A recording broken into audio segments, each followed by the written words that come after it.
રામ રામ ને સીતારામ બધાને।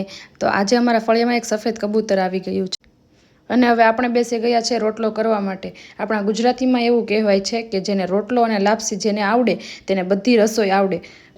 તો આપણે રોટલા કરી જમી કારવીને નવરા થઈને હવે બધા ઉપડી ગયા છીએ મઢી પર જવામાં। રસ્તો થોડો ખરાબ હતો એટલે થોડુંક અમારે મોડું થઈ ગયું પહોંચવામાં, કારણ કે આગલા દિવસે વરસાદ આવી ગયો હતો તો બધે પાણી ભરેલું હતું અને રસ્તા કાચા હોવાના કારણે થોડુંક ખરાબ હતું, પણ ગમે એમ કરીને અમે પહોંચી ગયા છે મઢીએ પહોંચીને હજી એક ગાડી પાછળ હતી તો થોડીક વાર અમે બાપુ પાસે બેઠા। બાપુએ ચા પણ ઓફર કરી પણ ખબર નહીં બધાએ ના કેમ પાડી દીધી।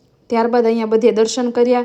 આ ભભૂતિ મારા ફઈને થોડીક વધારે પડતી જ હાથમાં લેવાઈ ગઈ છે જો એ ભભૂતિ પછી નાખી દીધી સાઈડમાં ને અમે બધા ચડી ગયા છે ઉપર મહાદેવના મંદિર પર જવા માટે। આ છે અમારી એક ફોરેન ગર્લ। હવે ત્યારબાદ અમારા ફઈને ચાલવાનો થોડોક પ્રોબ્લેમ હોવાના કારણે બીજા 3 જણાને પાછળની રાતે લઈને આવે છે અને અમે બધા ચડી ગયા છે ઉપર। આ ઉપર બહુ જૂનું મંદિર હોય તેવું લાગે છે। હવે અંદર જઈને ઢોલ નગારા વગાડવાની બધાને બહુ મજા આવી ગઈ છે। બધા બેસી ગયા છે એક એક દાંડી પકડીને ઢોલ વગાડવા માટે। ઢોલ વગાડી લીધા। હવે આ છોકરા દોડીને આવે છે, અમારે હવે ત્યાં જવાનું છે, પણ પહેલાં બધા કહે કે આપણે ઉપર ફોટા પાડી લઈએ, તો હવે અહીંયા ઉપર અમારે ચાલે છે ફોટો સેશન।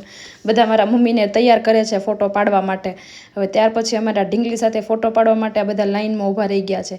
ત્યાં અમે બધાએ ખમણનો નાસ્તો કર્યો। હવે ઘરે આવીને અમારે છે પકોડાનો પ્રોગ્રામ, તો હું બેસી ગઈ છું પકોડા તળવા માટે। પકોડા ખાઈને બધાને મજા પડી ગઈ। પકોડા ખાઈ પછી બધાએ બીપી ચેક કરાવ્યું। આ અમારે ડૉક્ટર આવ્યા છે, ડૉક્ટર શુભમ દેસાઈ। આજે પાછા અમે કાલની જેમ બધા ભેગા થઈને બહુ જ હસી મજાક કરી। આદમીન સામેની સાઈડ બેઠા છે અને છોકરાઓ તો બધા સૂઈ જ ગયા છે, કેમ કે આજે બહુ રેખડા ને એમાં બધા થાકી ગયા છે। એક અહીંયા એક ત્યાં આંટી અમારી માટે ચા બનાવે છે અને આ આંટી તો જો બેઠા બેઠા સૂઈ ગયા છે। તો ચાલો આપણે પણ સૂઈ જઈએ। બાય।